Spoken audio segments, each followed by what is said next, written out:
I was entertaining grandchildren and trying to get them away from television screens. So I started into doing wargaming, and we did some smaller ones. And then during this lockdown period, I've been doing a Civil War one. So, and I'm not sure I'd ever start that again, because I think I've painted about over 1,000 little figures. And doing one of the scenarios once, it called for a railway, and I thought, oh, I never really thought much about railways in the Civil War. By reading, and I find out, of course, we have the first use of railways in warfare at the Battle of First Manassas and all manner of stuff. So I got fascinated, and I started reading on the subject and found a few videos, and then found your group. And I've been sort of lurking in the background, reading everything that comes along with incredible interest. And I sort of had an idea, my large scale engines take up a fair amount of space. And I thought, well, I really do want to scratch an itch, but I really can't afford to recreate this in large garden scale. So I thought I'd go to the other end of the spectrum and do end scale. And I haven't got very far. I'm just sort of trying to figure out how I'm going to fit it in, because I don't have a huge amount of space. And so that's where I am. I have a few bits of carriages and boxcars and learning. That's why I found yesterday very inspirational. So you have those things in N scale? Yes, I do. Well, I've got a couple of the Bachmann engines, and I've got a selection of USMR rolling stock. Got it. Some that I've picked up as along the way, but I haven't got much past that point. Well, glad to see you here. You are our second international participant. We have Eric Gates down there, and he's over in the UK, Brian. Hi, Eric. And for you two gentlemen, Eric and LeBron, Brian is calling us from Australia, and it's approximately what time there again? 3 o'clock? Just after 3 o'clock in the morning. That's dedication. That is dedication. Well, I tell you, yesterday I've seen that you have an annual get together, and I thought, when I saw you were doing it virtually, I thought, here's my one chance of showing up at one. And I thought I'd worked out the time zones, but I was sitting at my computer at 5:30 in the morning looking at, they'll admit you soon, and they never did. And then I got an email from Tom saying, where were you? So I stuffed up the time zone, but I got it right this time. So yeah. Great. Well, welcome, Brian. Super. Thanks, Tom. Thanks, guys. Nice to meet you. Since we have a small group here, I thought, just for Brian in particular, why don't each of you just give your 30-second bio for Brian, so he's got an idea of how long you've been around with the group, what your modeling or historical interest is. So why don't we start with Paul, Mr. Dobbs. Okay, Paul Dobbs. I live in Fort Worth, Texas. I've been with the group for several years. I don't know how long.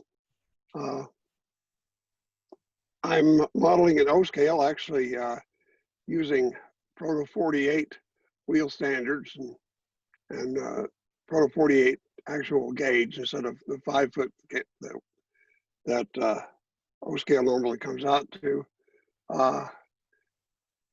Experimenting with a lot of 3D printing these days. Currently working on a project to model a couple of flat cars, totally using 3D printing as much as I can. And interested in the City Point area. Right now, just trying to build a little switching layout, but with dreams perhaps that'll probably never get realized of doing an actual City Point layout. Thanks, Paul. Thanks, Jerry? Paul. My name is Jerry. I live in Michigan. I'm a locomotive nut. I also do a lot of digital modeling. I work in AutoCAD and Autodesk Inventor. And I also get into 3D printing. I'm running a Formlabs 2 resin printer, and I've got access to a Stratasys printer as well. My layout is a piece of HO scale track about 3 feet long. And when you start rating your interest in railroading by how many locomotives do you have per feet of track, I think I've got like 24 locomotives per foot. So, so I don't have any place to run them, but I've got locomotives, and I really get into trying to get these things into a format where they can be shared with others in the group, and either share the files or share the parts and so on. So when I see people that like to build locomotives like Eric,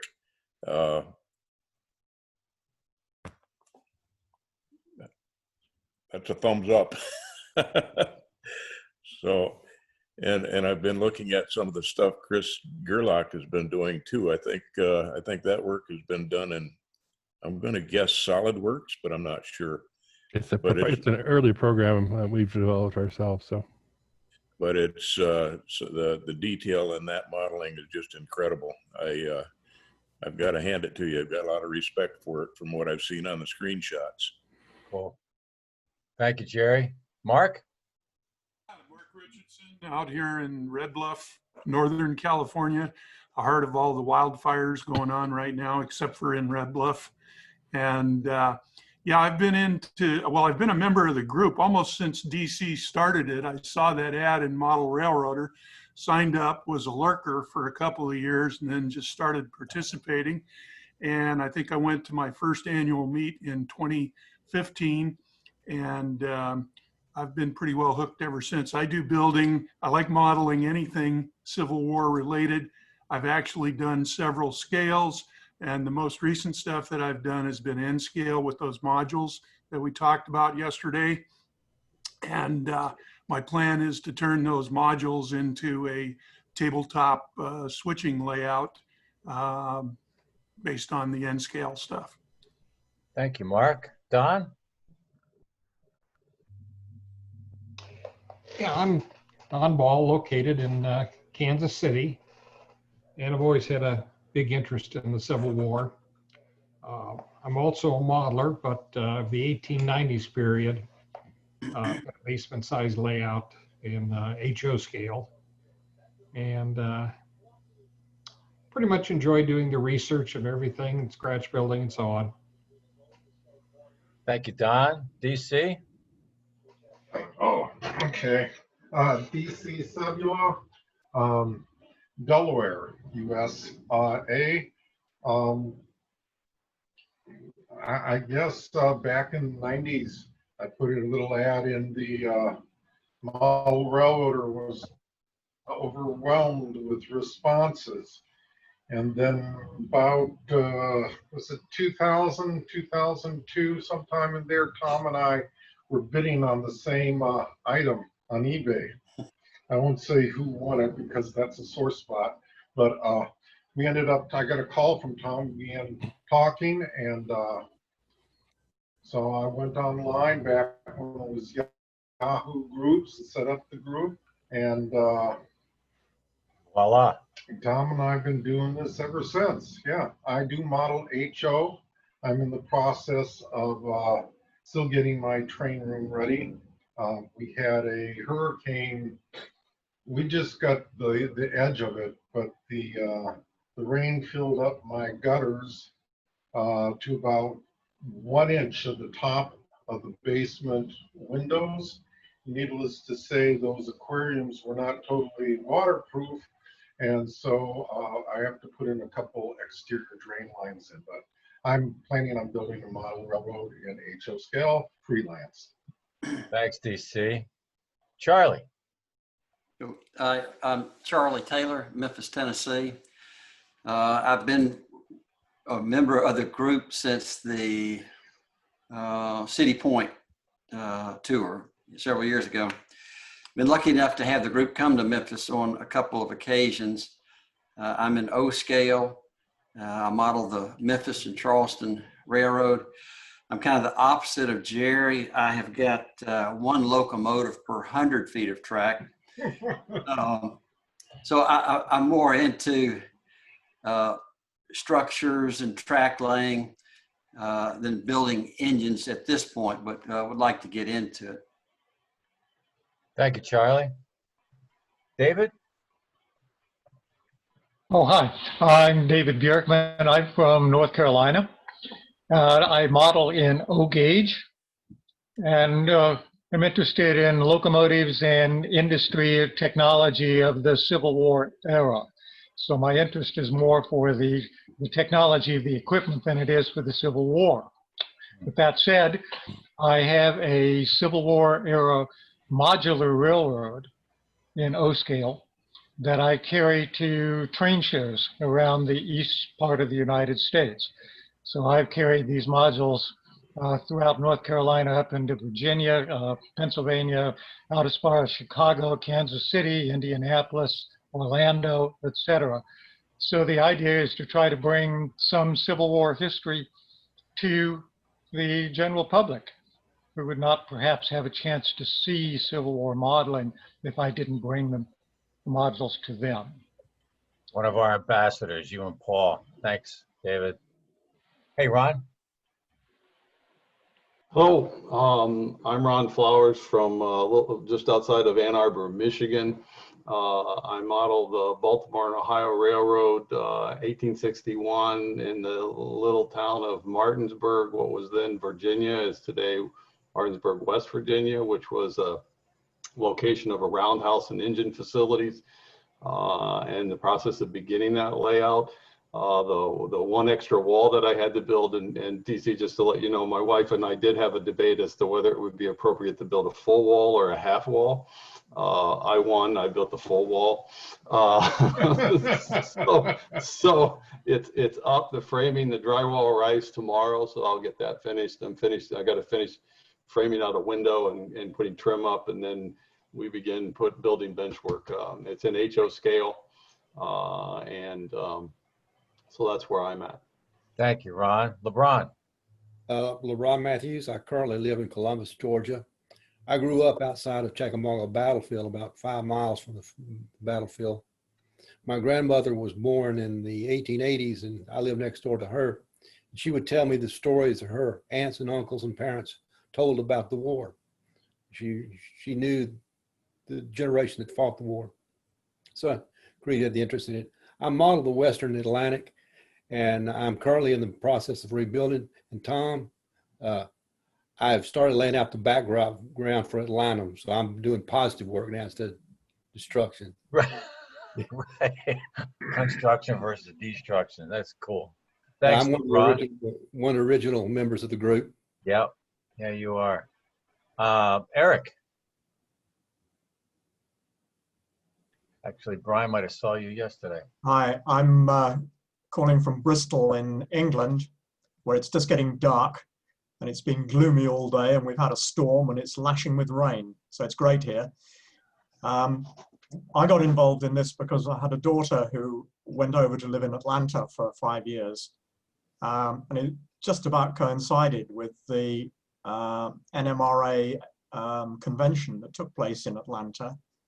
And sadly, I never even realized that this group was represented at that convention. You were in a side room. Wow. So it was only just after that that I actually made the connection.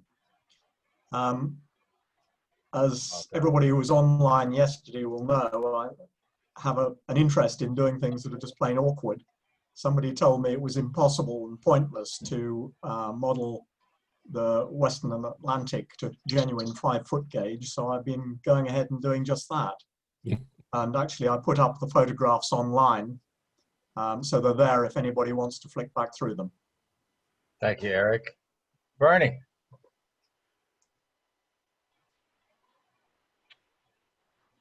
I'm muting. Hello, guys. Sorry I missed yesterday. Hey, Bernie. I'm now the $60,000 man, not the $6 million man. All right. New hip and all. Yeah, I just got out of physical therapy today. I'm doing better. Good. And I have a O-scale layout. This is what I want to do.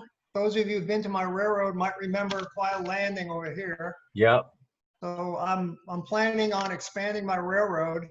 That's the front room, and it'll come under the stairs. And instead of just, well, actually this part's not there. It used to be quiet landing here. It's kind of weird. I'm looking at it backwards. I will run all the way along the back and come around. And then a quiet landing will just be moved down. I'll get rid of the Burnside Wharf that was down there. Nice. But I have this part done. So if you guys remember where Falmouth used to be, Yep.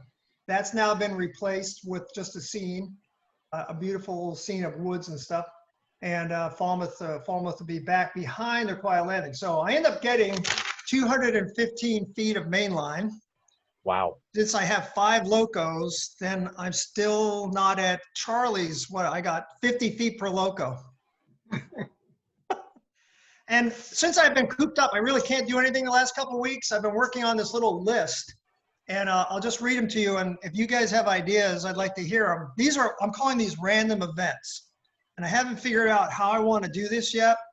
But during an op session, at some point, I'll have people draw a card, and sometimes it'll just be, pick up a suitcase or something. But other times it's going to be things like hot journal box delay to put out the thing. Spark set, hey, by the way, these are things I got from books I've been reading the last couple of weeks. So Spark set hay on fire, pick up cargo like a suitcase or a barrel of whiskey or something like that. Brakeman falls off the train. Hey, that happens a lot. I'm reading, Accurate. do you guys know Scott Mingus? Anybody ever heard of him? Yes. He's written a couple books. I'm reading his book on the Northern Central, and all of these things came out of that book, but there are others too. All right, so brakeman falls off. Spark sets bridge on fire. Hand car left on track without flagman, and you hit a cow. And so that one, because I'm a wargaming background, I'm going to have people, you will roll on a table to see how much damage your locomotive has sustained. So anyway, if you have more, if you guys have other ideas, just email them or put them on the group list, and eventually like to get about 20 of them, put them in like a random deck of cards, and then, I don't know, do it at the start of your run or halfway through your run, or whenever the superintendent wants to mess with you, hey, pick a card, that kind of thing. Right. That's a great idea. So anyway, I'm getting a little stir crazy because I can't really bend over yet. So sitting at the work, that's why I'm up here in my kitchen, because the kitchen's higher. And I can't really even sit at my computer yet. So hopefully by next week, I'll start doing that. I started driving this week, so that's good. Anyway, that's what I'm doing. You could have an event that somebody ran the boiler low on water. Yeah, well, running out of water. That's a good one. I'll write it down. Wait, where'd my pencil go? Not necessarily explosion, but you got to drop the train and head for the nearest water tank. Well, I do, and we have that video when DC and Tom, when you guys were running on my railroad, and we have that great little exchange that was on video about how you're all going to back up. That was so cool. All right, low water and boiler, good one. I like that. All right, anyway, that's my update. Thanks, Bernie. Mr. Rainey, nice to see you.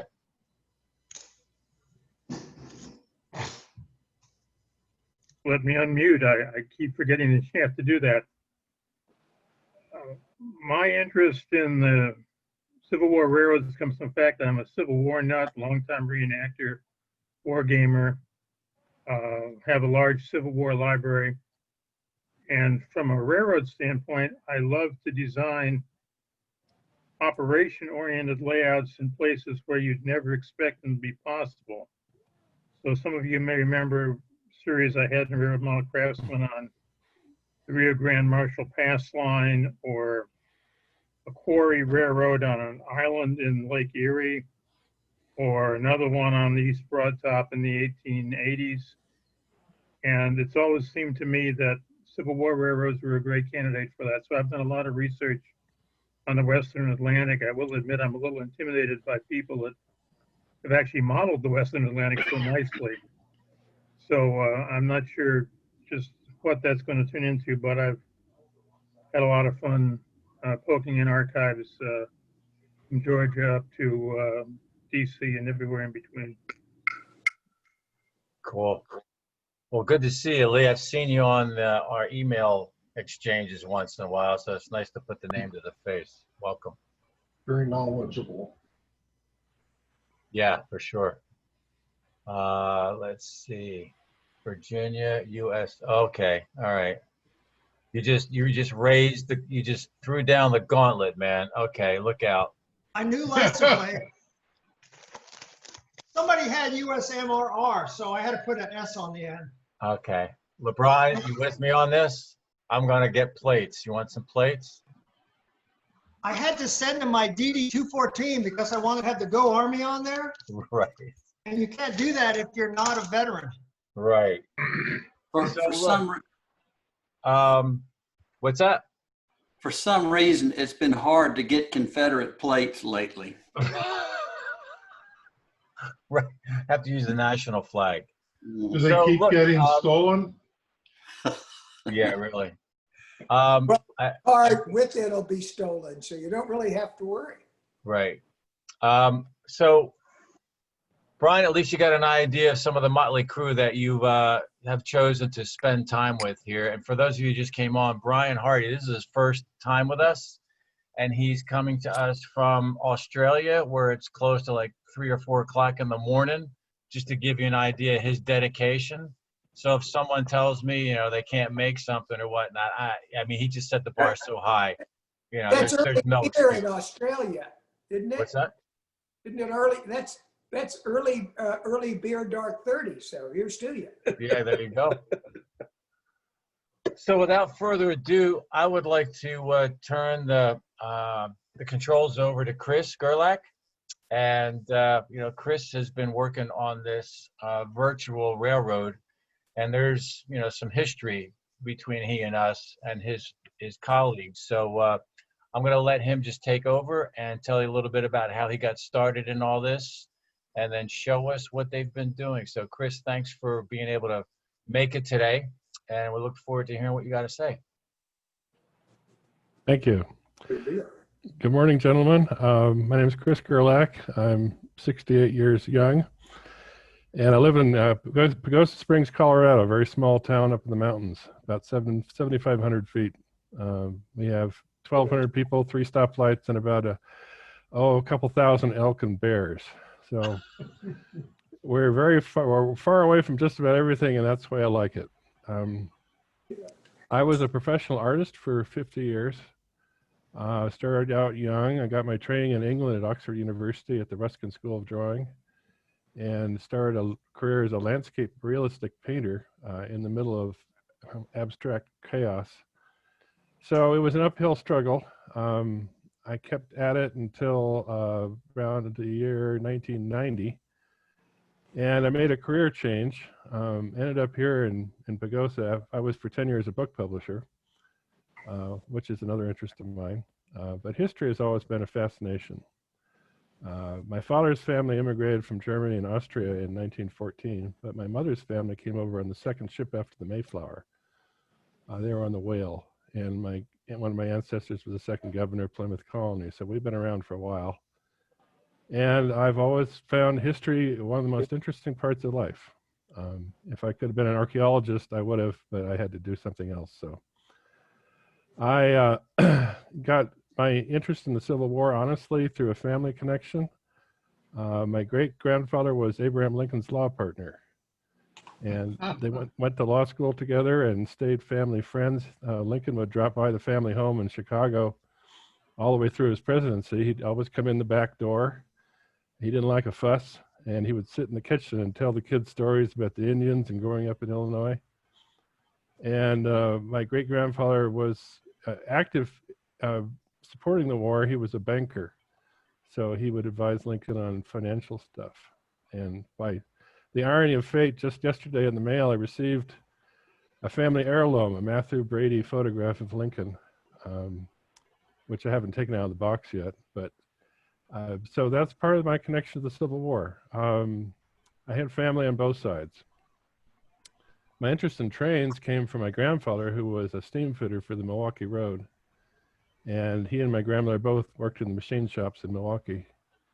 I had a lot of stories about that. I loved trains when I was a kid, but I had other things to do for 40 years. But in In 2003, I was diagnosed with bone cancer in my right leg, and so I had a long recovery time. I'm still here, thank God.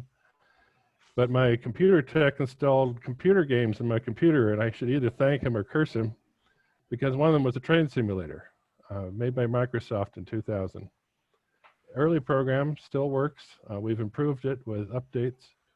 It'll give you the entire experience of driving and operating trains in every detail. There are a number of successors to it. Train simulators have become very advanced and very sophisticated. We upgraded Train Sim in the community, and so modders have been working on it for years. There's maybe a couple hundred active people around the world who make trains, scenery, routes, activities for them. It's a remarkable way to share history, but few people have gone into the depths that we have. I'm pretty obsessive about detail and history.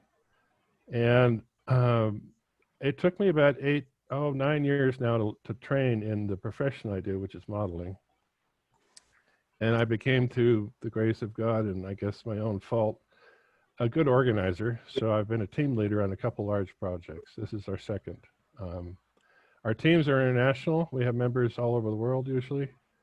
The last project we did was the Rollins Pass section of what was called the Denver and Northwestern. It was started by David Moffett that ran over Rollins Pass at 12,000 feet through Chicago, through Colorado. And we set that project in 1910 in the winter.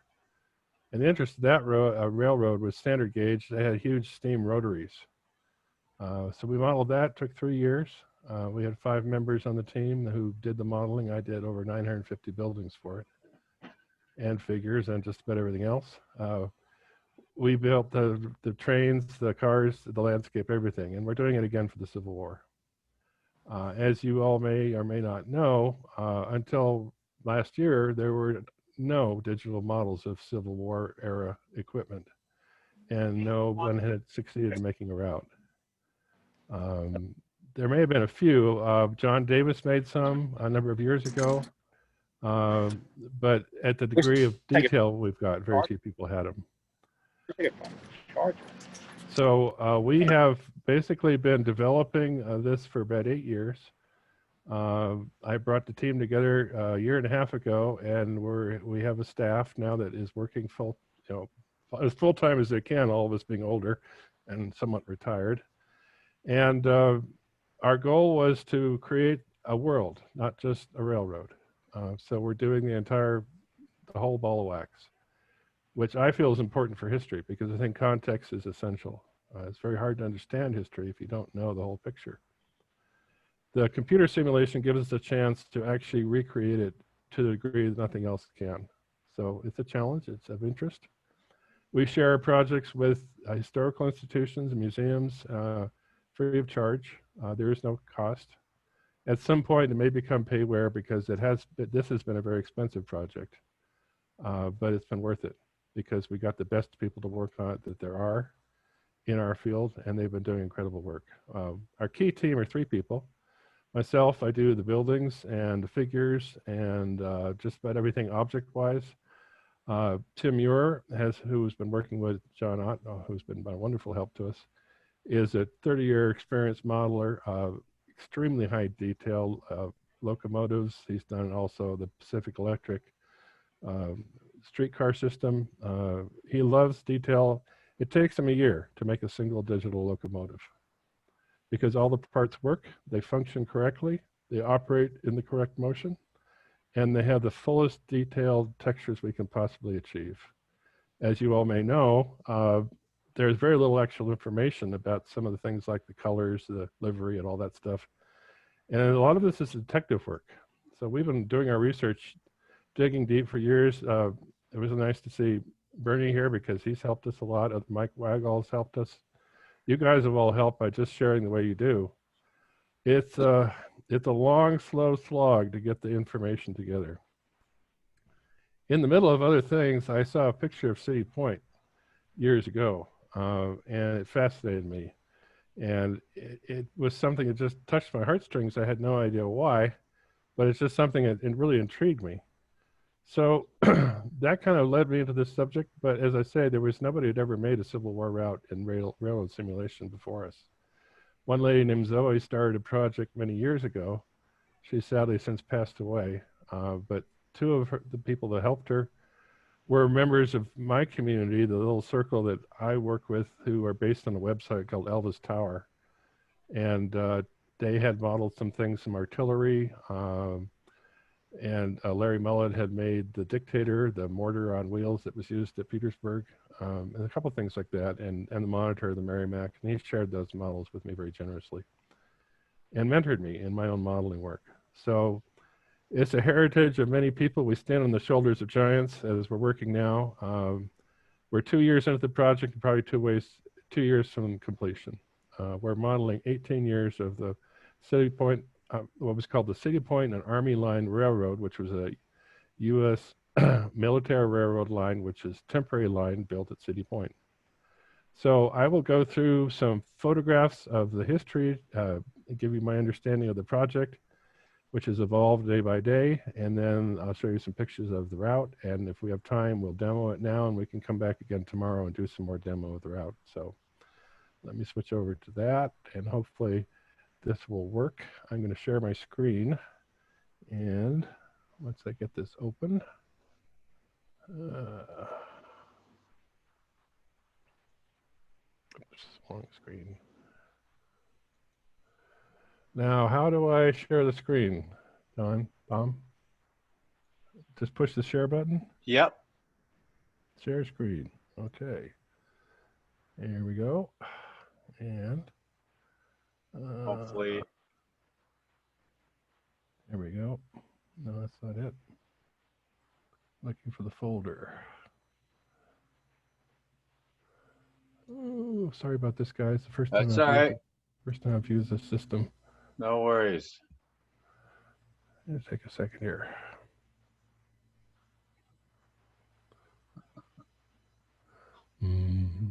We all remember our first time. Yeah. Okay. Some are better than others. Thank you.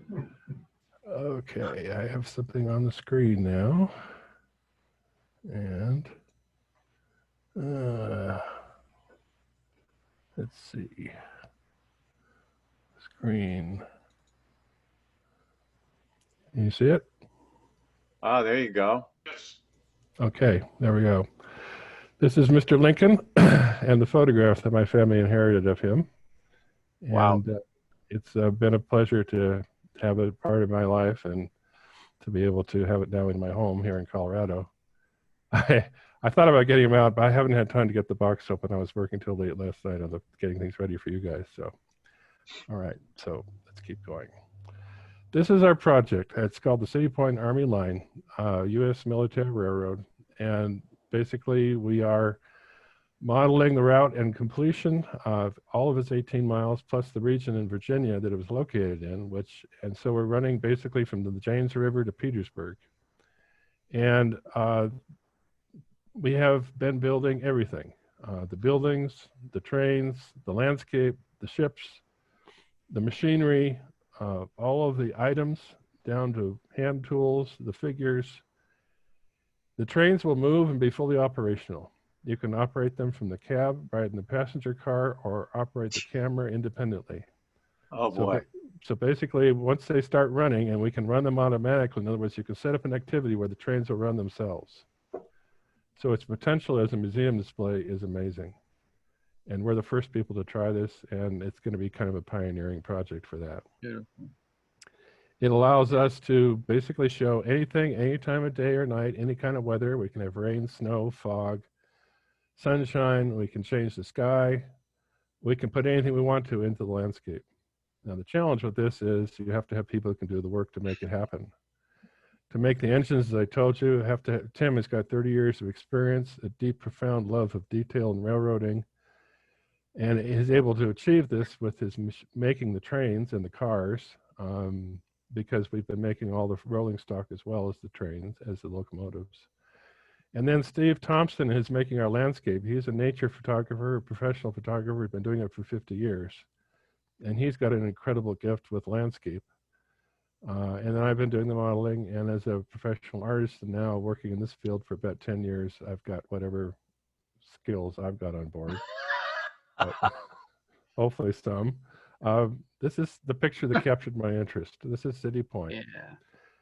The City Point campaign lasted from about the middle of the year in 1864 to the spring of 1865. And the purpose of it was to supply the Army of the Potomac 160,000 men, 70,000 horses, 60,000 mules, and feed them every day, plus fodder. And to do that, they had to use the transportation system available at the time was shipping up the James River and the railroad. Without the railroad, without the shipping, they never could have done it. But by then, Grant had become very wise to the use of the railroads in supporting the war. And the technology of that era had allowed this to happen. It was cutting edge. They did basically everything they could on site. They built the buildings. They built 125 buildings at the base there at City Point. This was located, this is the James River coming in from the ocean, and you come up the channel all the way up to City Point. And City Point was the easiest way to get to the Petersburg area, which was the battlefield. This is City Point right here. And there was an original railroad that ran, that had been built. The area around City Point was originally colonized in the colonial era and became tobacco, mostly tobacco and some cotton. And there were a number of plantations there, but it was pretty wide open, flat mesa. So it was a perfect spot for military development. There was a small town there, and the railroad supplied a small port that shipped tobacco out down the river. The river was pretty shallow at that point, so they had to have steamships carry it out to where it went farther. And the railroad ran into Petersburg, which was one of the major rail hubs, as a lot of you will know, for the Southern Railroad system. And the Confederates tore up the line to use the tracks elsewhere. So at that point, there have been a number of campaigns in the area. There had been an attempt in 1862 to come down to attack the Richmond area from the north, which failed. So they did know a little bit about the area. But this was a major effort made in the spring and summer of 1864. They sent in the U.S. military railroad guys, and they started work right away rebuilding the line. And we were very fortunate in this project because we have some original military maps. This was the base at City Point. And this map survived at a number of places. It's been the only reason we could have done this project are these maps. It has incredible detail. As far as we can tell, they were very accurate. They used the best methods at their time of map making. We've built everything on this map now. This area is now complete, including the military walls. There was several lines of defense system. And we also were very fortunate to have, in addition to this, the entire line on an incredibly detailed map. So City Point is here. All along the line were 8 individual depots or stops, and they built this in segments. The first segment was here to Pitkin Junction, and then they built in increments as the battlefield advanced. They made the initial landing here, and the Army marched up into this area, and they started attacking the Confederates. The Confederates had managed to build a defense line around Petersburg at the last minute. It was very, very touch and go. And there were a lot of battles in this area for a while, and then the front formed all the way along a line down to here and around like that. This was the key supply line from the south part of the South into Petersburg, which was essential to keep the Confederate war effort going. And so this was basically a battle over the railroads. The Army advanced with the railroad advanced with the Army. The Army would camp, having somewhere to put 160,000 guys isn't easy, so they couldn't all live in City Point. So the Army was based all the way along the line here in individual regimental camps. City Point was the main supply depot and hospital. So the line was built pretty temporarily. They used very rough ties, simple track. They built a lot of trestles to deal with because the topography was pretty difficult, including some very long trestles. Down here at Hatcher's Run, there's a trestle that's almost a mile long and about 8 stories tall. They did some incredible stuff. By then, the U.S. military railroad organization was pretty well formed. General Haupt had a hand in it, and other people under Stanton had organized it into very highly efficient teams of construction workers, a lot of the railroad men who were able to do incredible work, but their key was the labor pool they had. They had about 8,000 workers, many of them freed slaves, who basically would do whatever was needed. So it was a massive construction effort. So we are building this entire area from here, what I'm circling. It won't, of course, be in exact detail, but we got lucky again. The Army made some incredibly detailed maps. These are by Mitchler, General Mitchler. He organized the map making. There's 27 of these maps that fit together to cover the entire region in the most amazing detail you can imagine. I mean, this is huge in terms of scale. So this is giving us the only information we can get about the topography of that area.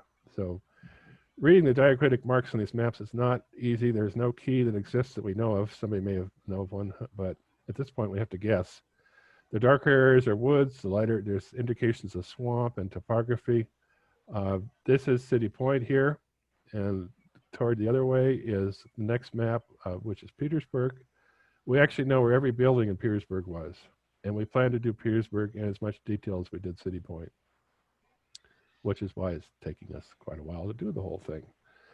So, getting done with that folder, let's go on to the next one. So, Virginia at that time was pretty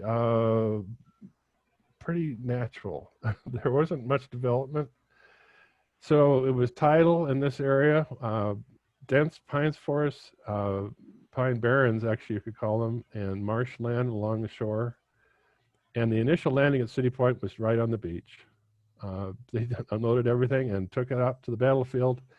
This is artillery caissons. They're unloading everything right there on the rocks. But right away they started building a whole series of wharfs along the water, and they developed very quickly standardized building. Very simple construction, open frame, like this. This is the engine house under construction.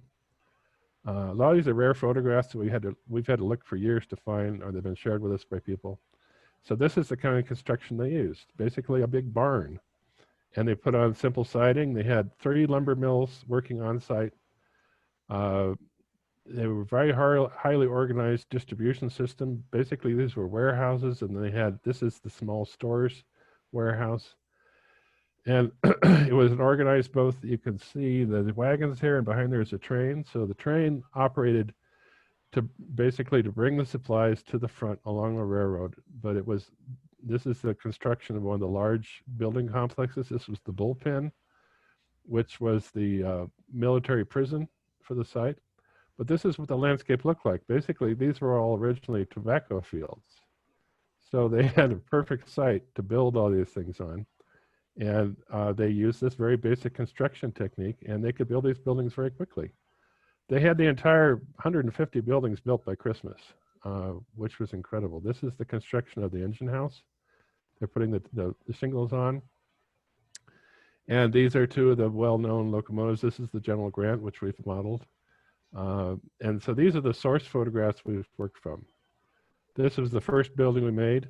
And we are very fortunate to have a member of our team who's an architect, professional architect from Chicago. So he measured every building on the map and gave us statistics. This is an early photograph. This is the engine house under construction. A couple of the trains that are operating on the tracks already. Some of the other buildings have been built. This is the yard, and this is the construction of the tracks that they used. Very simple ties. And Chris? Yes, sir. Can I just go back to that last slide? I got a question. Yes. For the engine house, it looks like there's a subfloor, or has anybody commented about that? If there was an area where they could work underneath the locomotive or not? Yes, they had pits. They did have pits. Yeah, Okay. let me show you in this picture. You can see them right here. And I'll post all these photographs so you guys can see these in detail. But yeah, they were inspection pits under these 2 tracks over here. Okay, thank you. Yeah. Sorry to interrupt. No, that was important. That was essential for their maintaining the locomotives. So this is the entrance to the rail yard. This is the engine house. They built a round table right here, a machine shop, and a car shop.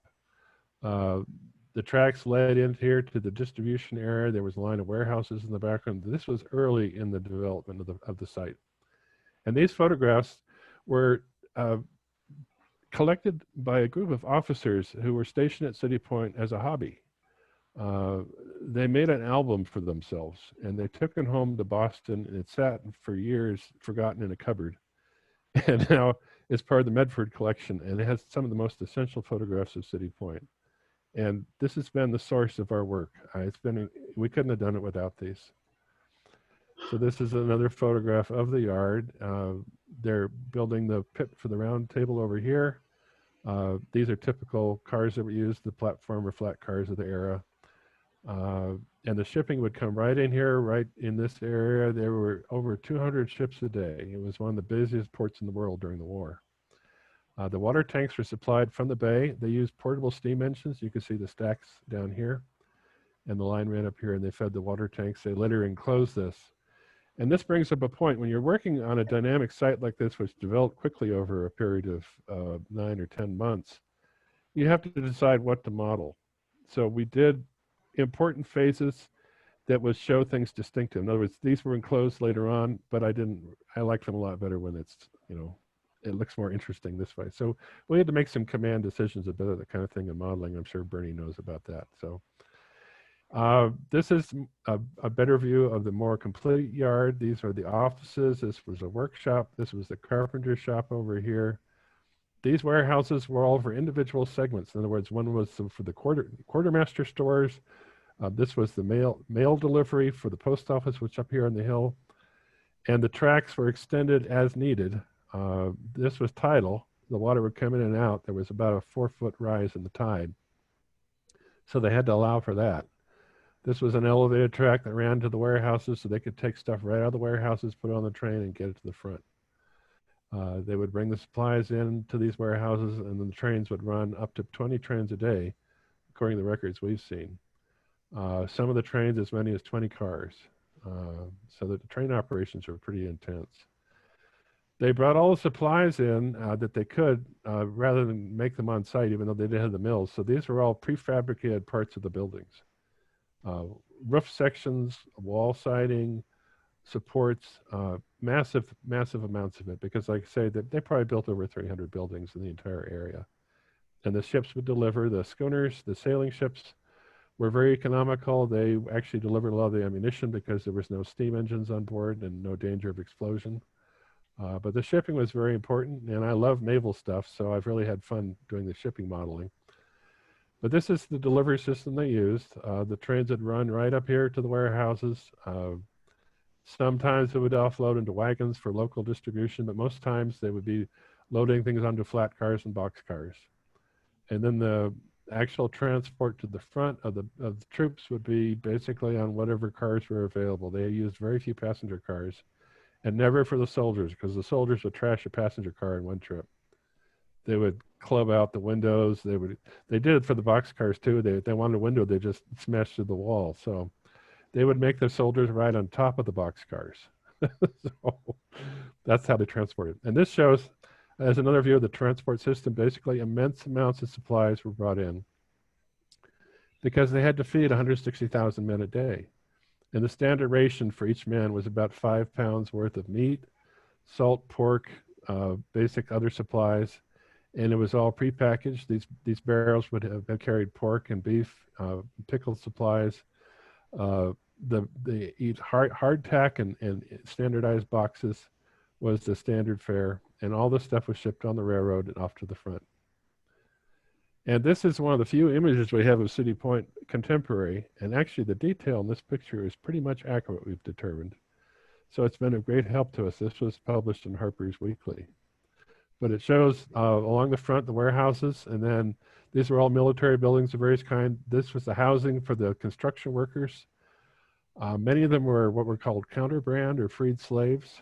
Over 8,000 of them were housed on the City Point site. These were older buildings of different kinds. This is the military building. The bullpen I showed you pictures of being constructed over here. These were officers' quarters here. The post office was over here. The really high officers had tents over here. This was where General Grant's office tent was. There was a plantation there that belonged to Dr. Eckes, a beautiful plantation. He was one of the wealthiest men in the South and had a beautiful garden, which was trashed by the soldiers, but quite nice. And the ships would come right up to the docks. So this is, and this is how a lot of the people lived through the winter. The soldiers built temporary winter shelter. They would basically build a frame of logs with a tent over the top of it. So this was both the kind of housing the soldiers had, but this area was actually occupied by the families of the freed slaves who were working as construction workers. So they basically just pitched a place wherever they wanted to. They show the military buildings in the background. This is the car shop for the railroad. They'd run the cars right in and work on them, and we modeled all this. This is the hospital complex, which had bed space for 10,000 men. And they was all under canvas originally, but later on they built framework around the tents. They had sunshades because one of the biggest difficulties was the heat. It was very hot in Virginia in the summer. We've modeled all of this, but these tents were actually, the military hospital was very successful. The death rate was 3%. So they had an incredible record for keeping the soldiers alive. Unfortunately, a lot of the major wounds had to be amputated, so it wasn't necessarily a pleasant outcome, but they lived. The ships would come in, bring supplies right here to the docks that were by the hospital, and the soldiers who were convalescent were shipped north on the ships up the river. And this shows the train running in the background here. So these images were essential for us, and again, we've discovered that this image, which was in Harper's Weekly, was very accurate. And they excavated the site recently and were able to determine using ground scan radar where all these tents were located. This is the way camp life existed for the Army at the time. So in other words, Chris? Yes, sir. Sorry to interrupt again, but I got a Yes. question about the hospital. Yes, sir. I've noticed on some of the maps that there was a spur line that led into the hospital. Correct. It's not shown here, but it ran right here, right through here. Aha. And we have modeled that. It'll be included on the route. Okay. And there was some aspects of this are not completely accurate. Mhm. The artist did an incredible job, and we estimate he was probably in a balloon. They did have balloons they used there, but there's no record of them. Mm-hmm. So that's how they got this view. But yeah, Okay. there was a spur line, and we'll have that in the route. Okay. We do now. Wow. So camp life was under canvas, which Mhm. was colder than hell. The soldiers' life wasn't easy. It was brutal. It was hard. They were tough back then. And there were many regiments as part of the Army. Each regiment had their own camp, their own supply system, their own wagons which bring all the food in. And this was the whole point to it. Basically, the entire effort was to get the Army in the field to win the war. This is a better photograph, but this is a good scene of what camp life was like. This isn't from City Point, but the City Point landscape was similar to this. And the camps would be located wherever they were needed. One regiment would take about 18 acres of land because they had to have the tents organized in certain places. They had to have the latrines far enough away. They had to have officers' tents. The enlisted men lived in small tents or what were called Sibley tents early in the war. They were peak pyramid style tents. But the Sibleys are really hard to move. They took 3 wagons to move one tent, so they got it into these other 4 later on in the war. Another thing interestingly enough, the soldiers didn't carry knapsacks. They got tired of them. So by the end of the war, they just carried everything in their blanket roll. And the officers would have wall tents. But that's, the armies were under canvas. They were totally mobile. And when the end of the siege at Petersburg happened, the army packed up and left in 3 days. So they had to be away. This is the way the officers lived. They lived under canvas as well. They usually had servants. They did the best they could, but that was the life they had, and this is how they camped out among these trees were spread throughout the area, so pretty much it was all woods. This is the first example of our modeling. This is a model of a standard officer wall tent. The modeling is done on a program called TrainSim Modeler. Was developed for the train simulator we use. It's a CAD program, and like I said, it took me 8 years to learn to use it. But basically, we have a wire frame, and the texture is applied to the wire frame, so you can make anything you want using primitive shapes, but it just takes a lot of experience to get it right. And actually, I spend more time developing the textures than I do in making the models, because they have to be as accurate as possible to give the most realism. This is an example of the hospital tents. They had wooden supports, and they put fences in. They did what they could to beautify it. And there was a trench around that ran water, open trench with water to help cooling and to keep the dust down, because dust was a huge problem. And these were models of our hospital tents, the different styles. So I developed the models, and then we get all the information we can on where to put things, and that's how the process worked for us interpreting the buildings of the site. So on to the development of the actual railway line.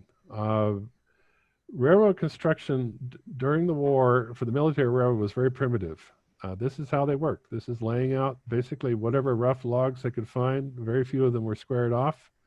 They would square off the ties for trestles, but most of the time they were just, and these guys are laying out the spikes. Then the crews come along, the train follows right along, and the camp goes right along with the construction as the track moves forward. This was a very difficult photograph to find. This is the nature of the track that ran along the route. These are the rough ties they had. The track was just laid right on top of them. There was very little, if any, base course. Some of the bed was prepared for the original railroad, but this was laid over open country. This is at Weldon, at the far south end of the line, at where it met the Weldon Railroad. And there's a couple of the boxcars. This is how the construction worked. It was done by hand. They would just move the earth on open flat cars. This is actually General Haupt and his personal engine. And it was all manual labor. It was an incredible human effort to build the railroad, and it was basically done by the seat of their pants. The depots along the route were basically just platforms, open platforms along the tracks that would take the supplies, incredible amounts of supplies to keep supplying the Army. This is the mountains of barrels and boxes. And we are modeling all these platforms, so the trains that we operate on the route will basically be delivering supplies, a lot of them along the route of the railroad. This is not, this is up in Bernie's area, this is near Aquila, but this is Stoneman's Landing, but this is typical of the railway line stops along these military railroads. They would have just basically platforms. Some were covered for things like flour and sacks and stuff like that.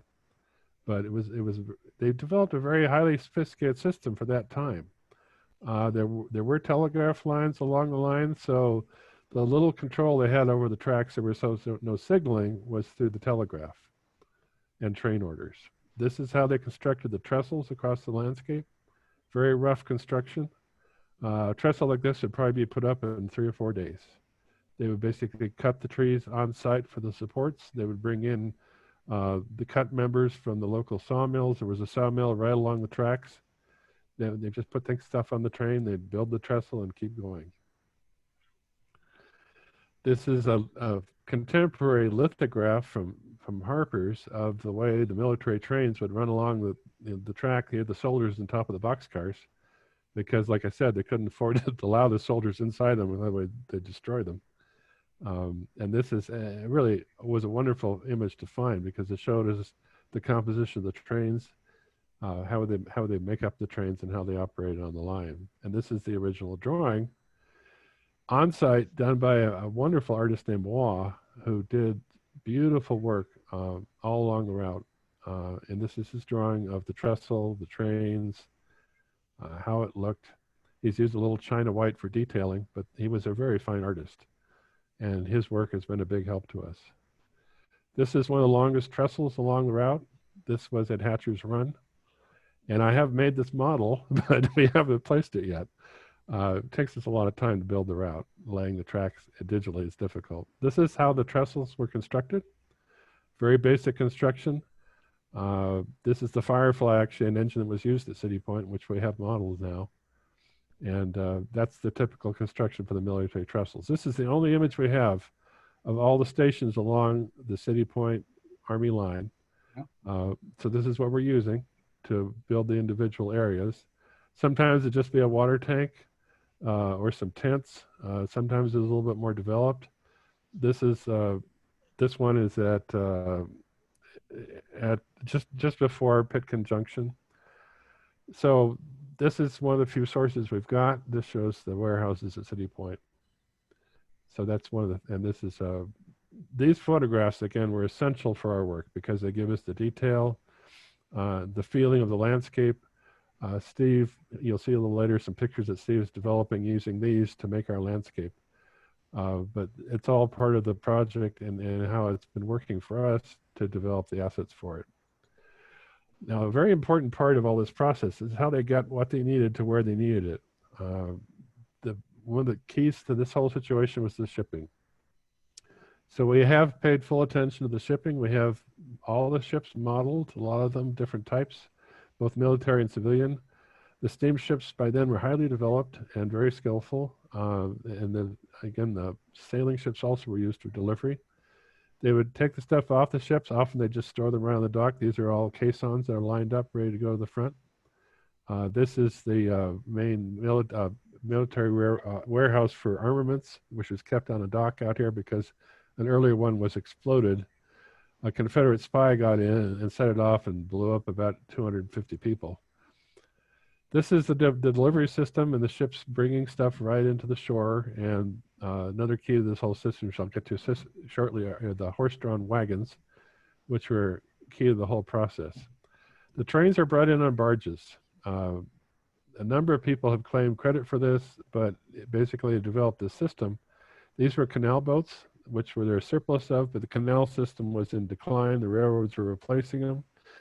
So they would get two canal boats tied together and lay tracks across the top and load up the box cars and bring them in to loading docks that would have tracks right to the shore. And the loading docks would have adjustable ramps because the tide would go up and down. This was the actual loading dock. There was only one gate at City Point. There were several at Aquila and other places. And they could offload a locomotive. This is the General Dix coming on shore.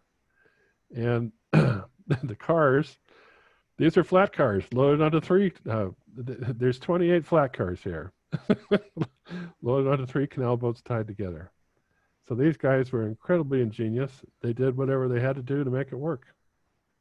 And it's incredible that they were able to achieve what they could.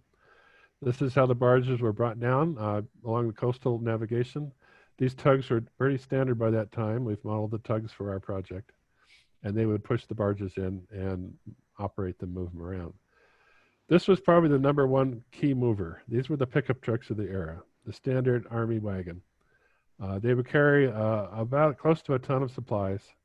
They could, a single wagon could supply a company of men for a week. And these were very essential for the whole process. So we have modeled all of these and all their variations.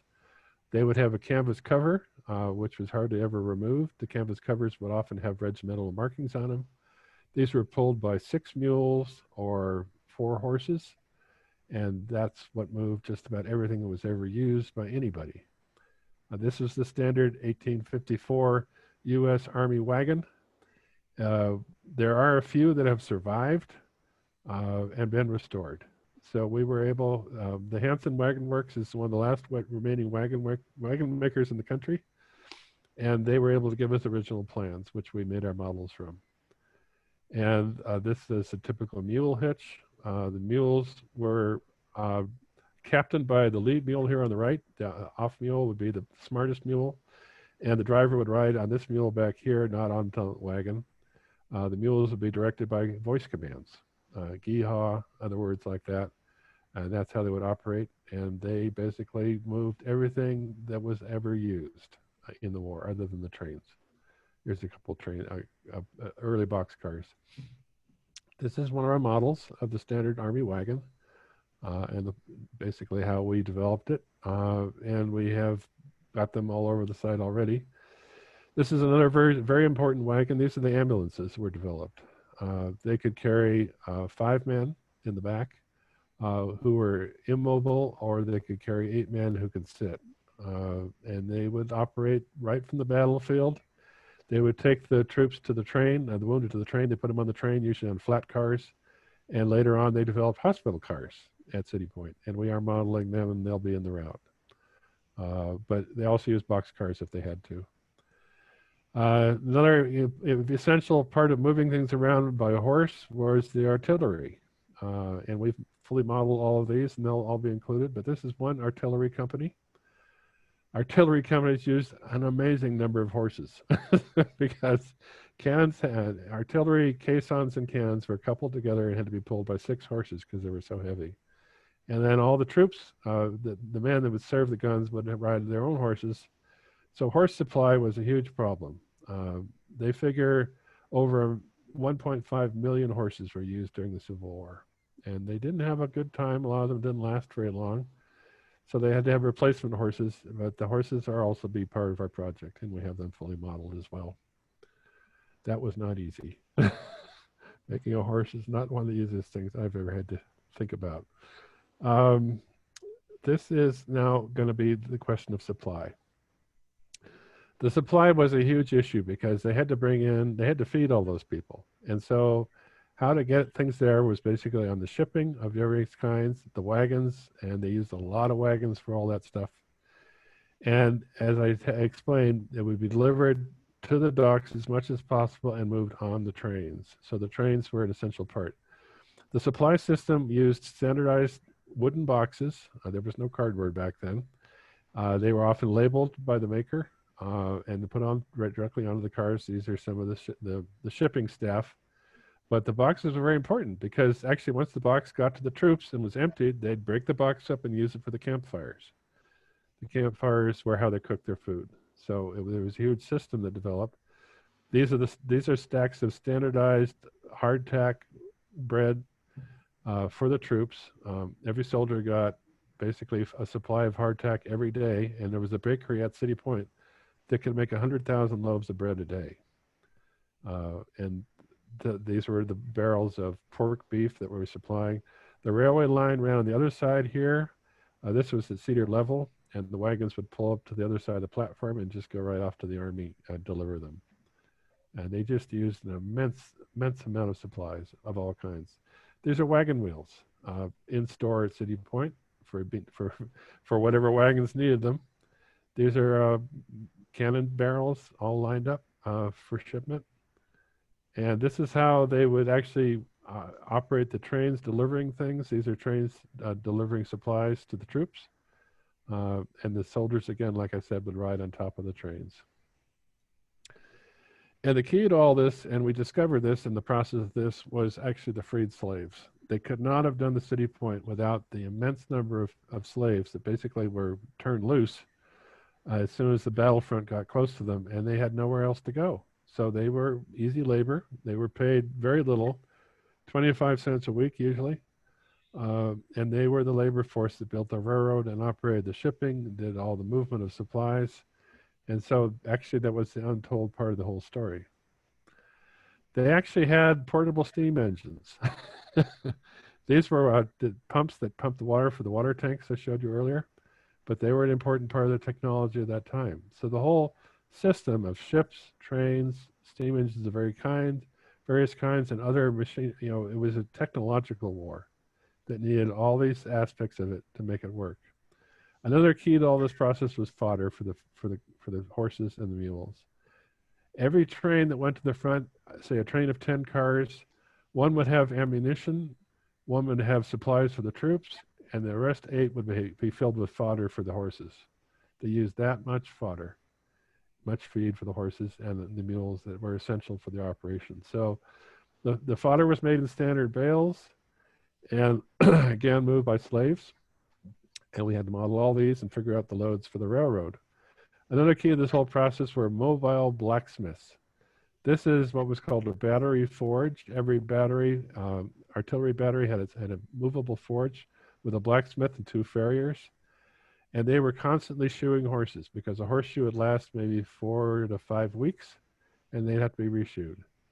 So they were working all the time. They traveled with the Army, and that was a key part of the technology. And so we had to learn about that and model them as well. This guy was General Ingalls. He was the general of the Quartermaster Corps at City Point. And he's the one that organized the entire supply system that made it possible. He was very successful, a very nice man. He brought his family with him. His wife and kids live with him there in the big manor, at the Appomattox Manor.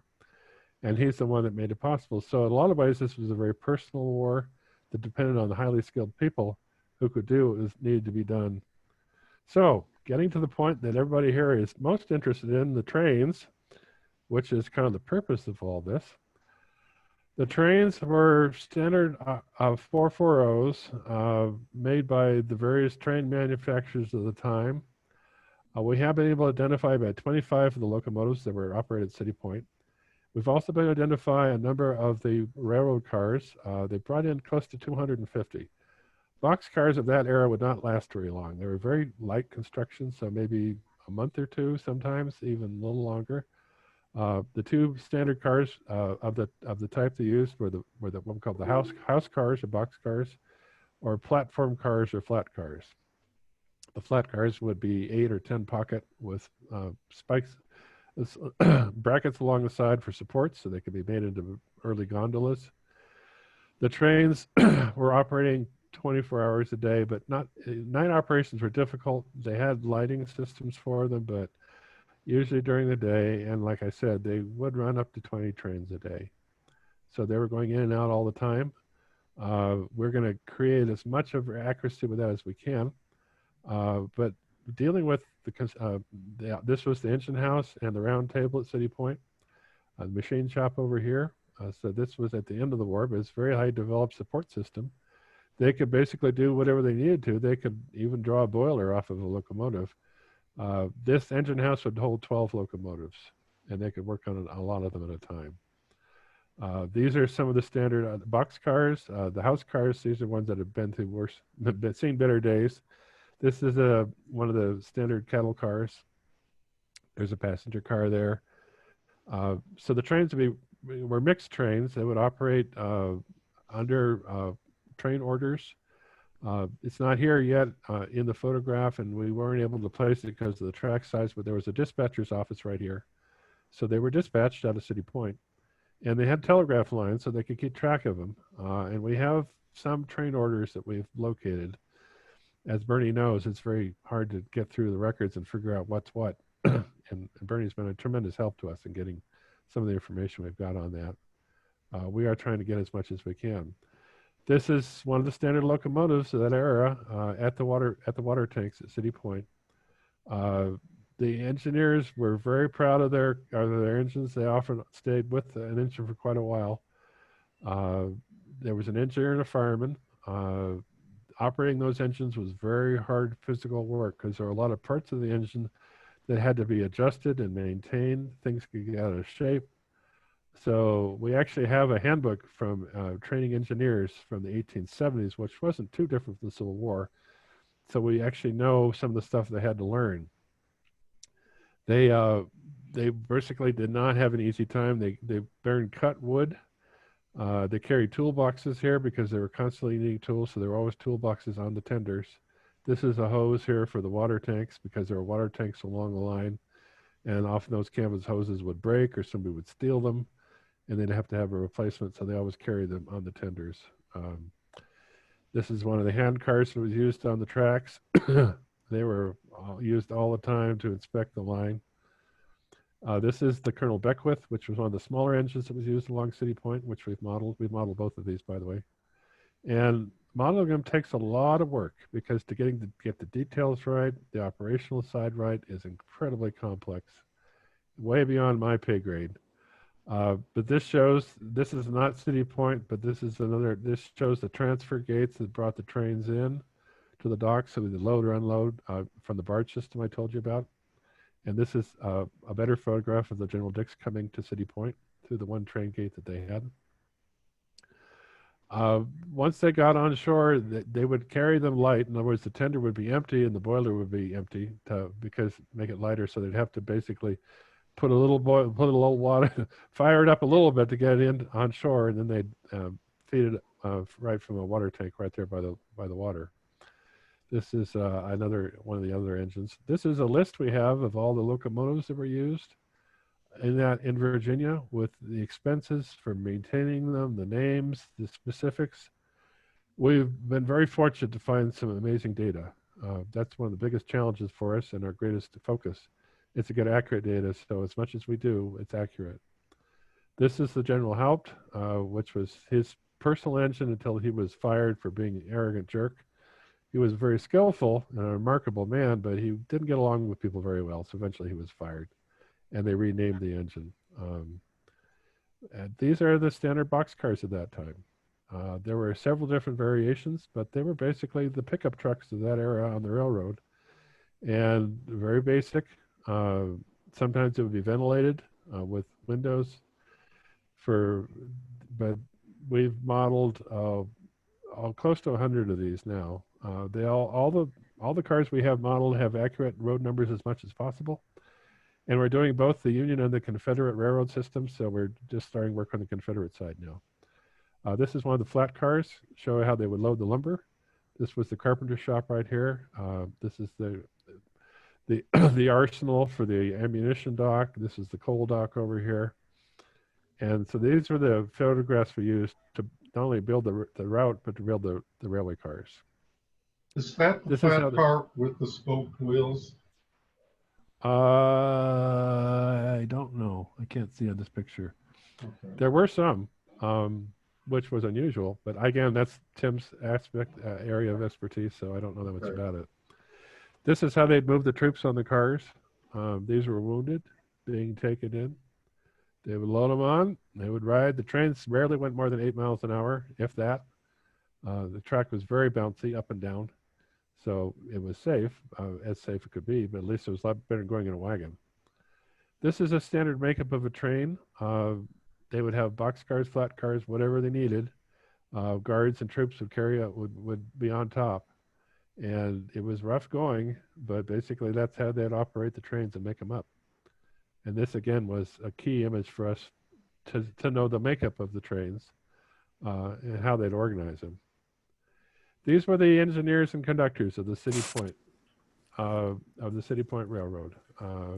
They were very respected gentlemen.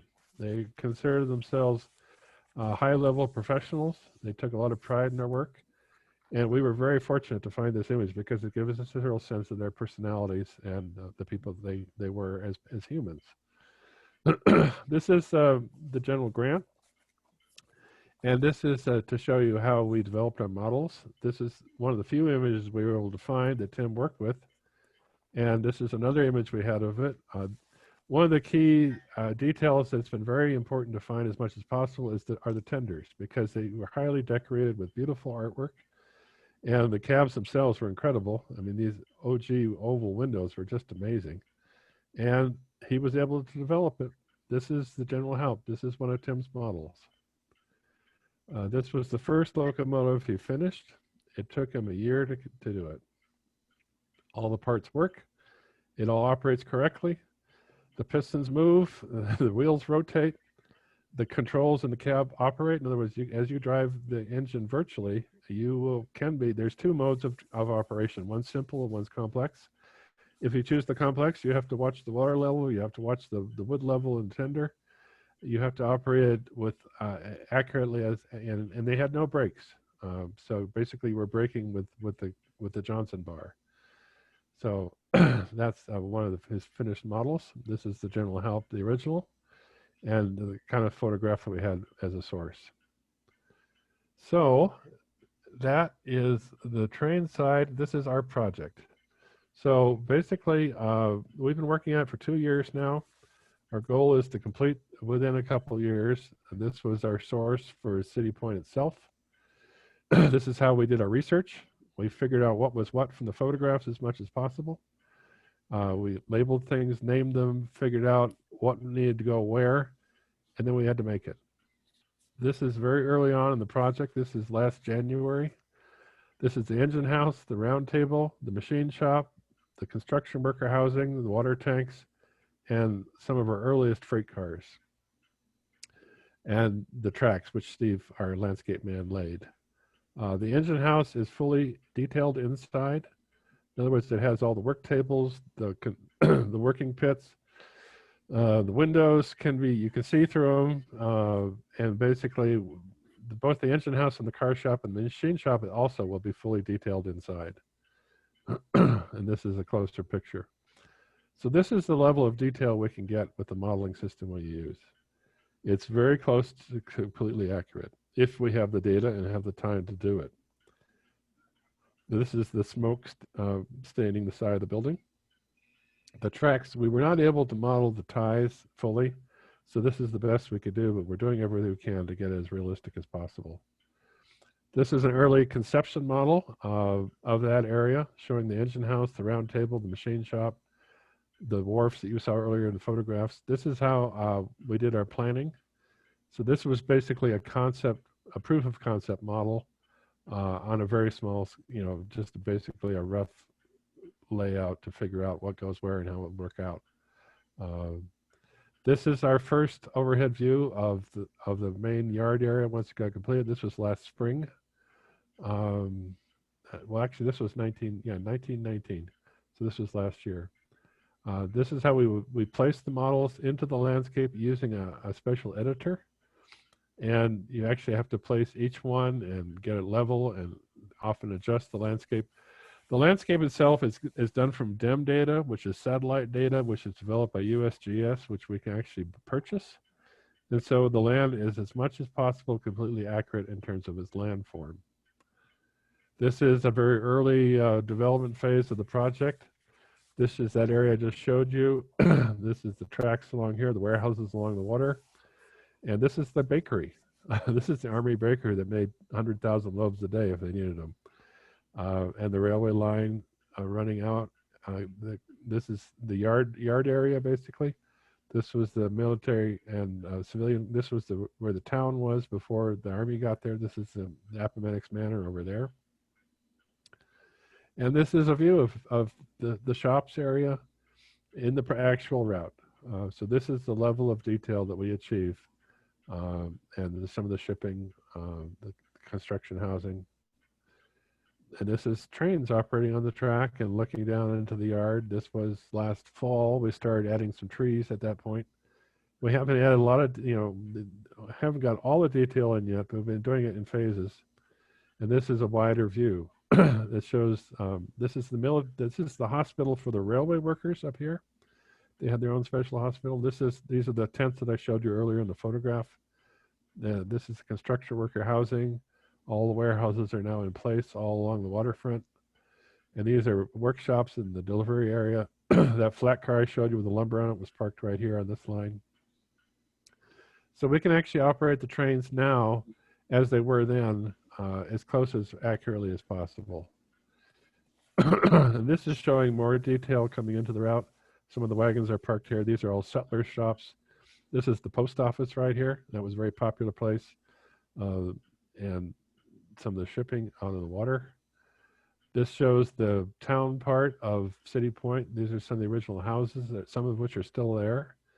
And the degree to which we're trying to get the detail for that. This is one of the stables that operated in that area for the horses, and showing the dirt roads that were part of the town. And the City Point and the railroad yard is over there to the distance. This is the ground level view. It is possible using the cameras to go anywhere on the route. So basically, we're trying to make this as accurate as possible anywhere you want to go. So you can see the whole scenery and actually feel of what life was like back then. This is the officers' offices, administrative offices, the train running by here, and the loading docks, which we've added as much detail as possible to. This is one of the camping areas up by the military hospital with some of the soldiers we started placing. We've made over 150 posed figures of all kinds, both military and civilian. That was one of the biggest challenges, not easy at all to do, and to get them accurate with correct uniforms and everything. This is the shipping at the coal docks. These are the tugs that I showed you earlier pulling the barges. This is one of the train sets of barges with the train cars on it. These are different kinds of schooners and steamships, all of which we've had the model and which will be operable. In other words, you'll be able to drive the ships as well as the trains. These are some of the military ships, the naval ships. This is Onondaga, one of the monitors. This is the Passaquet. And there'll be some naval battles on the river, and they'll be part of the route activity. These are some of the workers and loading stuff on the docks, and other views of the docks with all the activity. This is the loading dock for the train cars when they come in on the barges.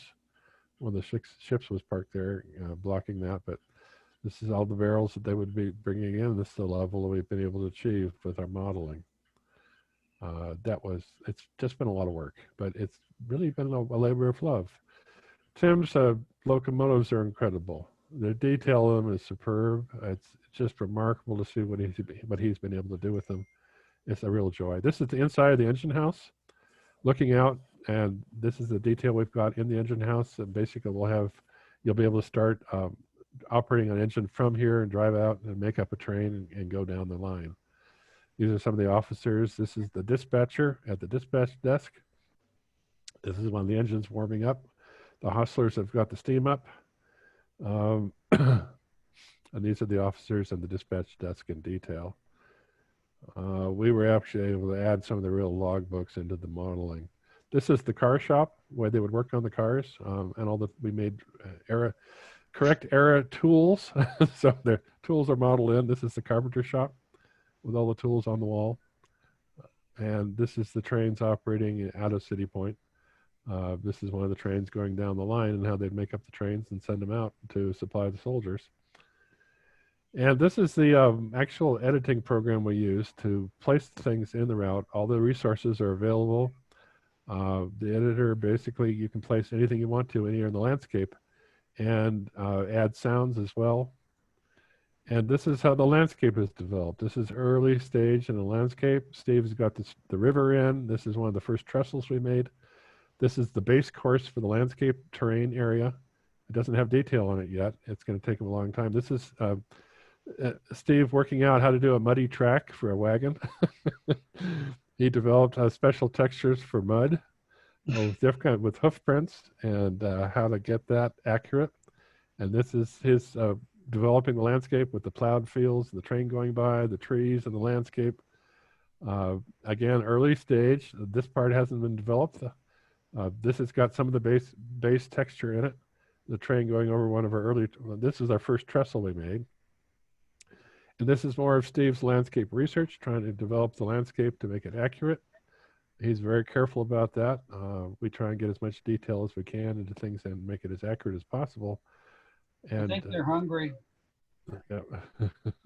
Oh, sorry. And this is developing the distance views, getting in the tree line on the other shore. So Steve is working. Every team member is working in their own area, so we trade the route back and forth. And this is one of the wagons that we developed with the horse hitch and all the arranged, and this is how it is looking in the landscape. So we develop the assets, and we place them in the landscape to test it out. This is at the bakery.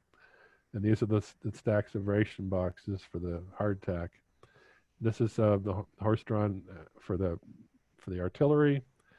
This is one of the caissons for the cannons. This is a cooking stove, cooking stove of that time for the camps. Several of the different wagon types for horses and mules. This is a farrier, a military farrier shoeing the horses with his oven. And this is a military sawmill.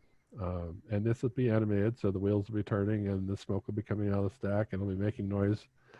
This is just one of the supply buildings along the route, but this shows the standard building modeling style we use. This is a barn from the countryside. So basically we're doing all the countryside buildings as well, trying to use accurate textures as much as possible. These are loading docks for the railroad of the style that I showed you earlier from Snowman's Landing. This is one of the military forts. They did a lot of earthworks. These are siege guns. We had to model them as well. And these are some of the ships we modeled. The steamships were a lot of fun. I love shipping. This is how we did the soldiers.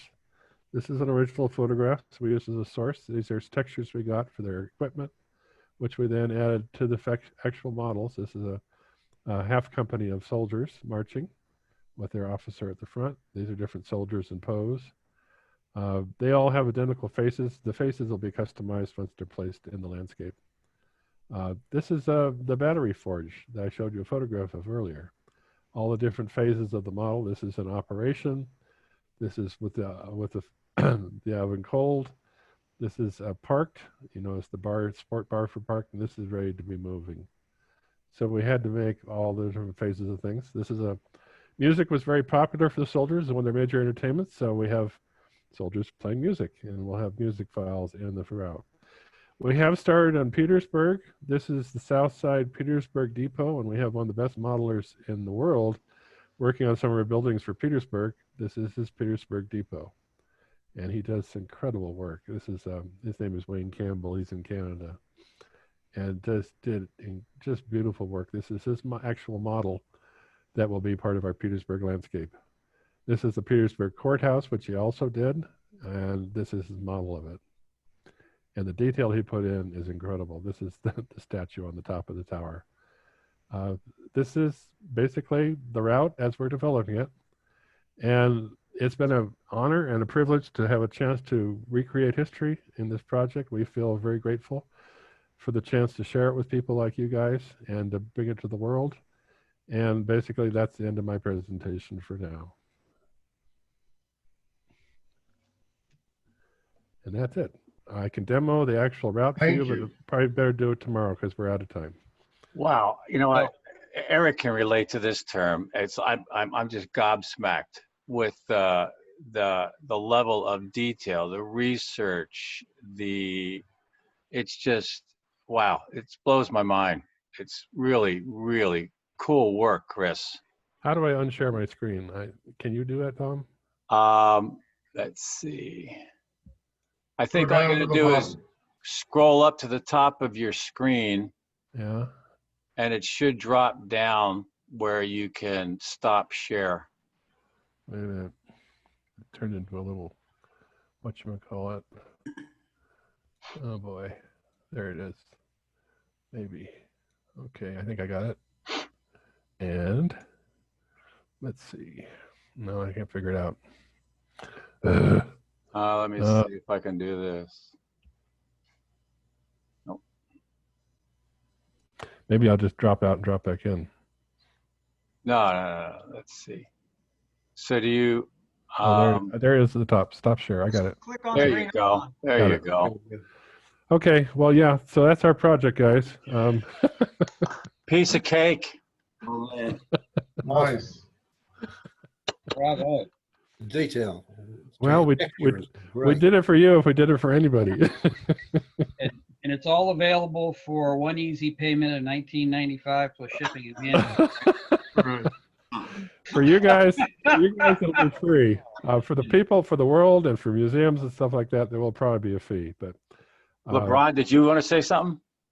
The textures were awesome. Yeah. That's $19.95 per megabyte download. That'll cost you 25, 30,000. It's about drastically detailed. the route right now with all the assets is about 2 gigabytes. Charlie, do you want to say something? I haven't got a gig of money. Yeah, I'd like to say two things. I feel like I just crawled out from under a rock. And the other thing, please make it available for Apple Macintosh. That will be a challenge. No.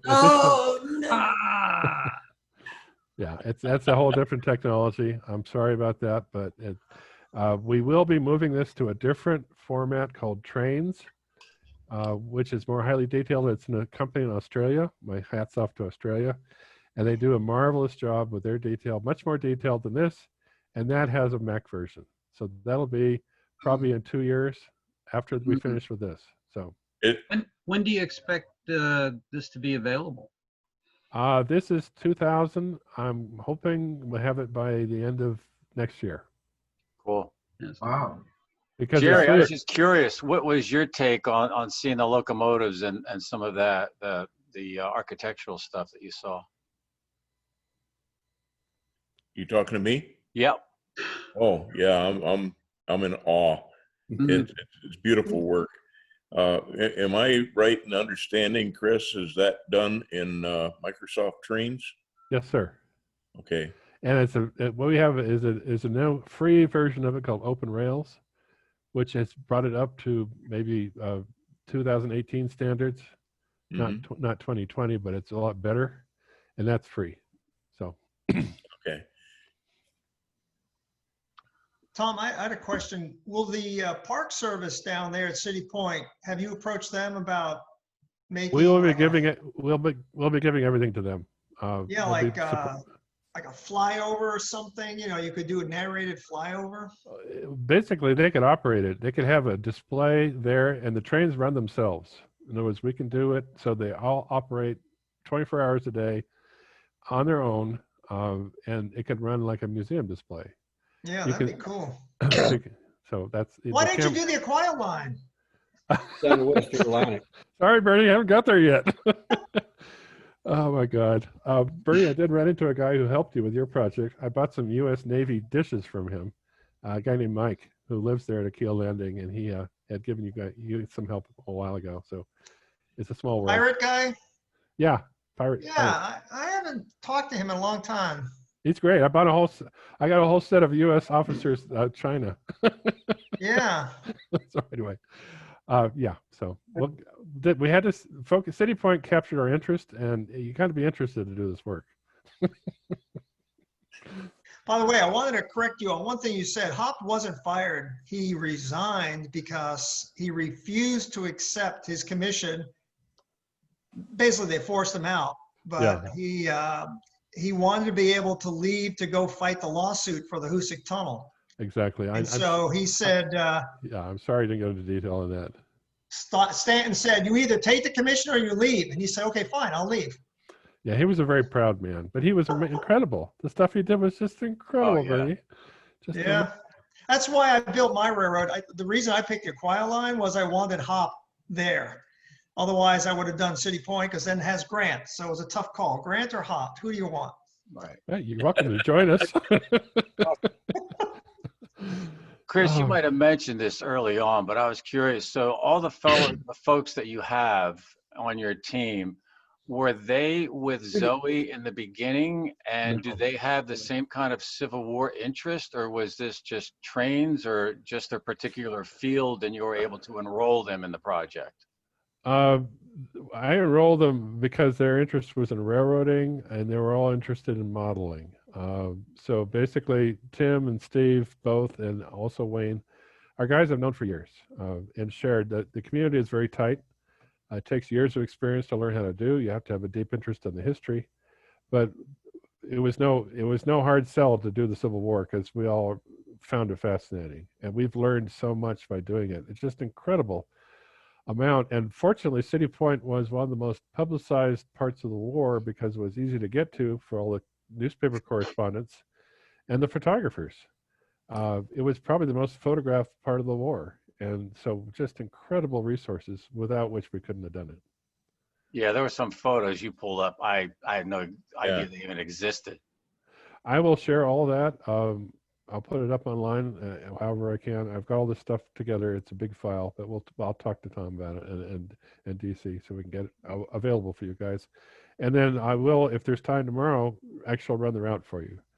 Well, I was going to say, we were going to run the movie now, but it's too late to run the movie since we're going to end a little right around 3 o'clock.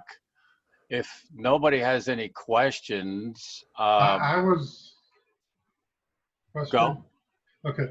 I was wondering how we could get, I'm interested in the details inside the engine house.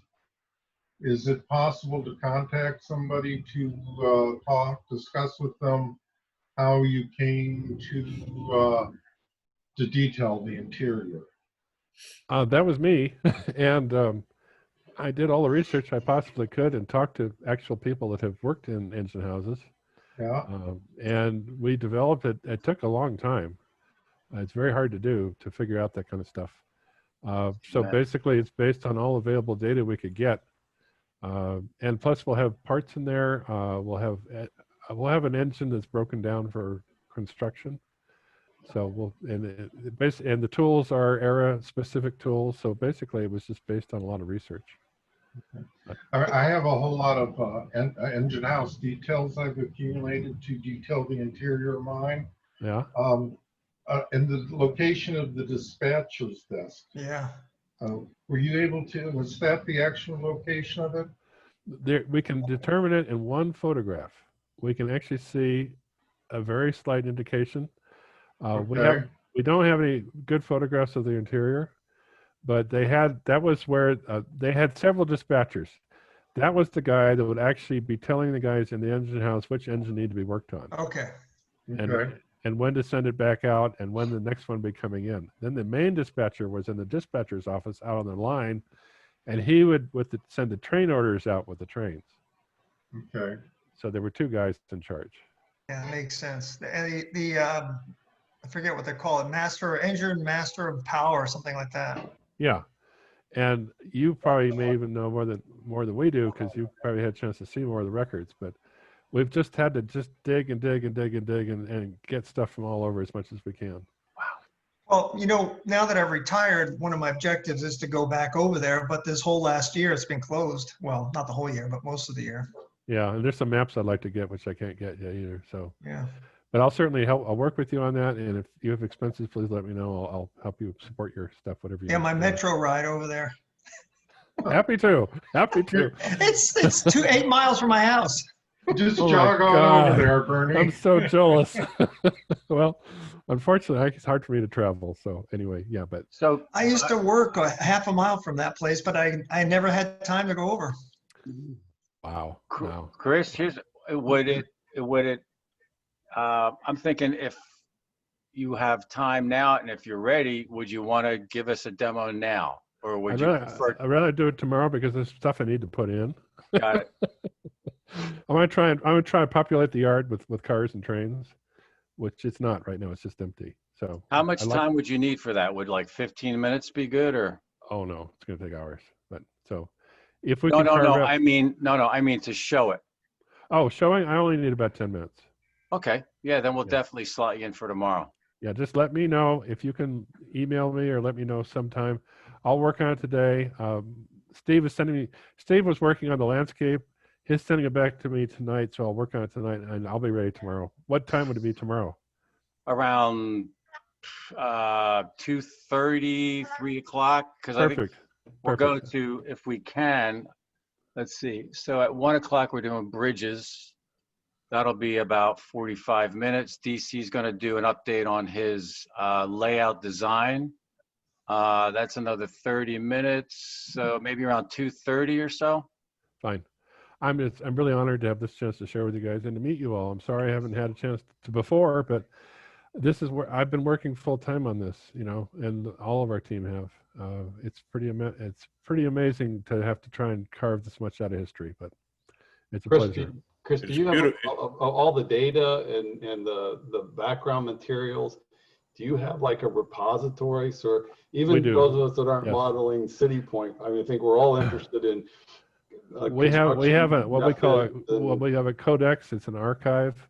It's now 12 gigabytes, and I will make that available to you guys. It's on Dropbox, and I'm happy to share it. It's got photographs, documents, letters, reports, things from the park. The Park Service has been very helpful. They've shared records with us and original sources and site research. There's a group in Petersburg working on it. They've shared with us as well. So all that's available for all of you. Cool. Yeah, just all the construction methods and all the technical things that were specific to the era.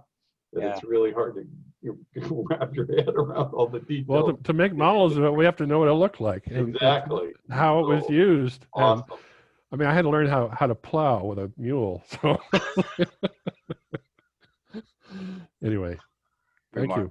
Thank you, sir. Beautiful work, Chris. Beautiful work. I'll tell the team. It's all of us. Yeah, exactly. Yeah, please pass our regards and our amazement to all your crew. For The other guys were too shy to come on. So they are. Yes. Is it possible you can at least invite them tomorrow and tell them it's safe? Hey, I've been trying for a year. They're too shy. We're very intimidating. I know. It's great. I'll try. We'll see. Maybe a lot of later. rivet counters here. Yeah. Cool. Wow. Thank you. So let's see. Well, we were going to do the movie, but we only got about 12 minutes left, and that's certainly not enough time for Brian's movie. So I think we might bump that into a future meet because tomorrow is going to be pretty jammed up. So any final questions or comments from anybody about anything? So we should be looking for a email tomorrow with the Zoom link. Yeah, I sent it again. You didn't get that, huh? Because I sent one this morning. No, I did not get that one. I dug on Send that. it out again tonight to make sure everybody is included in that again, because I think Charlie didn't get it either and Chip didn't get it. So Yeah, I'll tighten that up. yeah. It's the there's a gremlin that eats addresses on those long things sometimes. Maybe. Or it'll show up tonight at 10:30. Got it. Okay. Hey, Tom, Yeah. I have a question for Chris on his kind offer to share the codex with us via Dropbox. How does he want to work that? Do we send him an email message and he sends us a share link to the Dropbox, or how's that going to work? What would work best for you, Chris? I can post a link on a group message. Oh, that's fine. Yeah. Happy to do that. I've put some of the documents in the group shared area already, but we've got so much more that I'm sure you guys would be interested in, because it's all separated by category. So in other words, camps, engine construction, horse stuff, it's all organized by topic. So wow. And it's 8 years of research. 8 years. Wow. We're all nuts. We're all freaks for research. We want accuracy as much as possible. We don't want to be playing. This isn't Disneyland. We want real. You're a perfect fit for us. Mm-hmm. I have a question for Charlie. Charlie Taylor, you still there? I was just going to want to tell Charlie the box of barbecue hasn't got here yet. That's tomorrow. Well, I just want to know that, it's getting towards the deadline. It's coming by drones. What is tomorrow's schedule? Tomorrow at 1 o'clock, we're doing the bridges. Don will kick it off, and then Charlie will follow up, and then Rhett, and then you. And then after that, it'll be DC at around 2 o'clock for about 35 minutes or so. And then we're going to turn it over to Chris for the virtual run through for some time. And then we'll see where everybody's at. If we want to do the movie, we can do the movie then while we eat barbecue. And that's pretty much the game plan for tomorrow. Okay. Yeah. I'll probably go over to Dickey's and pick up some barbecue though. I definitely am going to a local smoke place here. Absolutely. Tom, instead of me talking about the bridges, because Charlie will probably duplicate what I would say, maybe I'll just take my laptop and do a little walkthrough on the new piece that I did. Well, Charlie, which one are you doing? All right. I'm doing the trestle. Oh, okay. Well, then I'll talk about the truss then. All right. You do the bow truss? Yeah. Perfect. And Don, I think, is going to give us an overview of the plethora of bridges that would have been done at the time. And then Rhett's going to do a suspension bridge. And I'm either going to do the Howe truss or a covered bridge. Wow. Cool. Yeah. Great. Okay. Well, gentlemen, anything else to offer? Any thoughts, ideas? Cool. Thank you, Chris. Thank you, Chris. Tons of fun. Yeah, great. Thanks a lot, Chris. That's awesome. My pleasure. That's awesome. I'll see you guys tomorrow. Yay. Bye now, guys. Have a good day. Take care. All right. Good Bye. afternoon.